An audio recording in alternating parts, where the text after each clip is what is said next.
యొక్క వారణంలో తిరుగుతున్న ఒక ఉత్తరం దొరికింది. ఆ ఉత్తరం లోపల యొక్క ఏమని యొక్క రాజ్యం ఉన్నదంటే ఎండికొండ కైలాసం మీద ఎల్లమ్మ లగ్గం అనే యొక్క రాజ్యం ఉన్నది.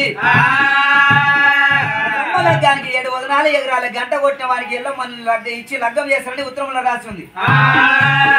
రాజు ఉత్తరం యొక్క చదువుకొని ఏమనుకోండు ఎల్లమ్మ యొక్క ఏ రాజంలో రావచ్చు, గంట కొట్టచ్చు, ఎల్లమ్మ లగ్గం అన్న కావచ్చు, రాజులు దేవతలందరి యొక్క తినిపోవచ్చు యొక్క అన్న భోజనాలు, రాజులు యొక్క బాండితులన్నీ తినిపోవంగా కరకొట్టన్న వల్ల యొక్క మిగలలేదా, కరకొట్టన్న వల్ల యొక్క తిరిగి వస్తాను అన్నాడు బాలముని మహారాజు. ఎండుకొండతో బావటి రామా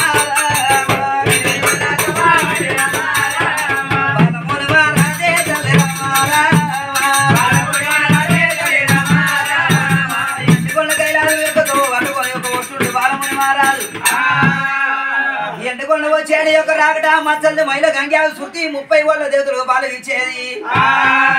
గంగ్యావు కళ్ళ చూసినది దగ్గర బాలముని మహారాజు అడ్డం వచ్చింది. ఎక్కడ పోతున్నావురా బాలముని రాజాన్ని పెయ్యి మీద ఉన్న యొక్క కాబట్టి మూటలేమని అన్నాడు. ఆయన 7 పాపం గుంటలు కలిగిన ఈ పాపాలు పారోగ చేసుకొని యొక్క పోతను వస్తున్నాను ఆయన.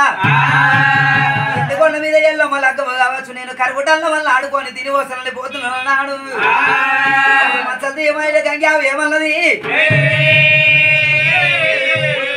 బాలముని నీ వంతుల కరుగుటల్ నమ్ము లేదు కొడుక రామారా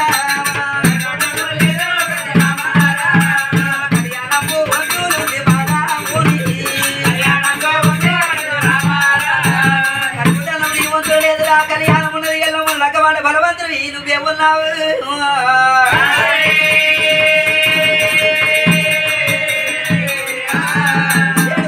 ఎగరాల మా చేతులు గంట కొట్టాలంటే నీ వల్ల అవుతుంది బాలముని రాజు ఎవరి వల్ల కాదన్నాడు.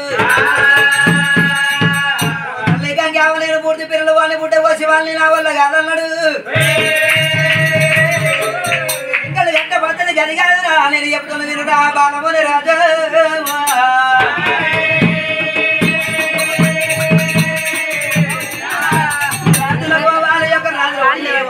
దండం పెట్టినాడు ఎవరి యొక్క దండం పెట్టరు, దండం పెట్టకున్న పర్వాలేదని బంగారు లెక్కకోని అందుకొని